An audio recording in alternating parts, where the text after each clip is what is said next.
नमस्ते दोस्तों, आप सभी का स्वागत है मेरे चैनल मोटिवेशनल वीडियो एमएस में। दुनिया में दो तरह के लोग होते हैं। एक वो जिन्हें कोई गाली दे तो वो पलटकर दो गालियां देते हैं, और दूसरा वो जिन्हें कोई पत्थर मारे तो वो उन पत्थरों से अपना महल खड़ा कर लेते हैं। आचार्य चाणक्य कहते हैं, अपमान एक विष है, लेकिन अगर बुद्धिमान व्यक्ति इसे पी ले तो यही विष इसके लिए अमृत बन जाता है।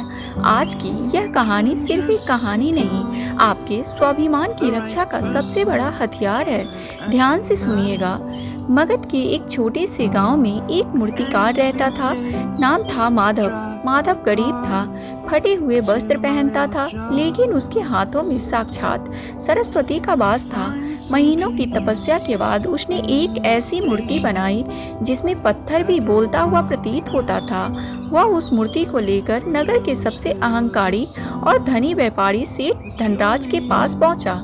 सेठ धनराज तेज और कर्कश आवाज में, अरे ओ भिखारी, तू यहाँ क्या कर रहा है? पहरेदारों, इसे बाहर निकालो, मेरे महल की हवा अशुद्ध कर रहा है यह। माधव, सेठ जी, मैं कोई भिखारी नहीं हूँ, मैं एक कलाकार हूँ। यह मूर्ति देखिए, इसे बनाने में मैंने अपना सब कुछ लगा दिया है, बस इसके बदले थोड़े से अनाज और मुद्रा की आशा लेकर आया हूँ। सेठ हंसते हुए, कलाकार, तू अपनी सूरत देखी है?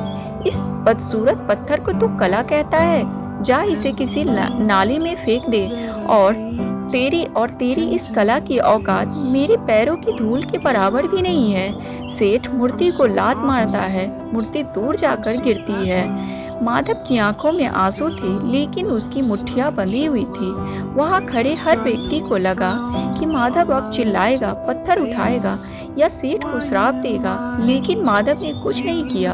वह झुका, उस टूटी हुई मूर्ति को सीने से लगाया और सेठ के पैरों के पास की धूल उठाई और अपने मस्तक पर लगा ली। शिष्य उत्सुकता से, आचार्य, क्या उसने अपनी हार मान ली?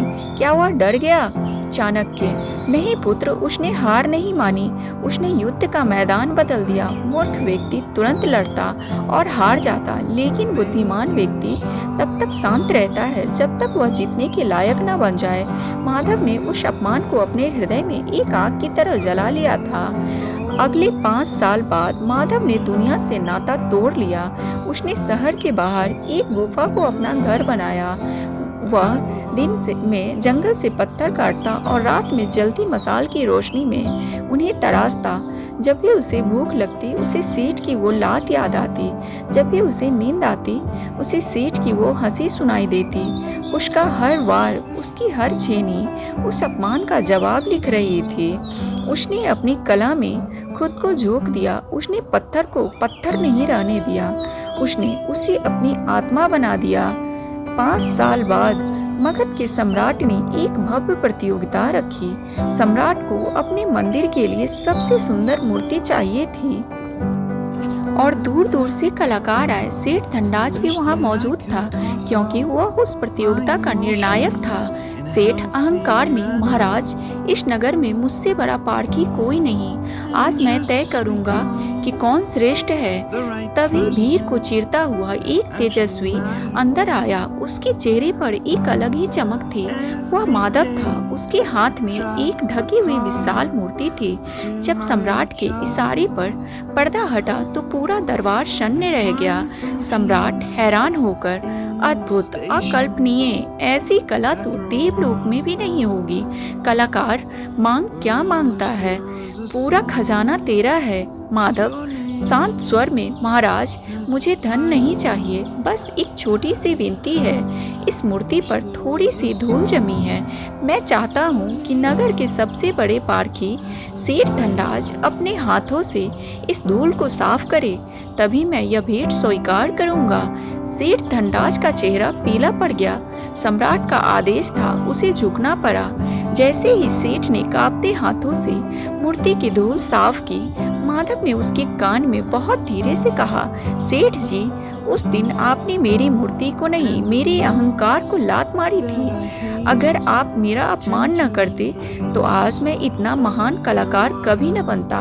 आपके अपमान ने मुझे मेरी सीमाओं से बाहर निकाला है। चाणक्य शिष्यों को समझाते हुए, देखा पुत्रों, प्रतिशोध का अर्थ लहू बहाना नहीं है। प्रतिशोध का अर्थ है खुद को इतना ऊंचा उठा लेना कि आपका अपमान करने वाला खुद आपके कदमों में झुकने को मजबूर हो जाए।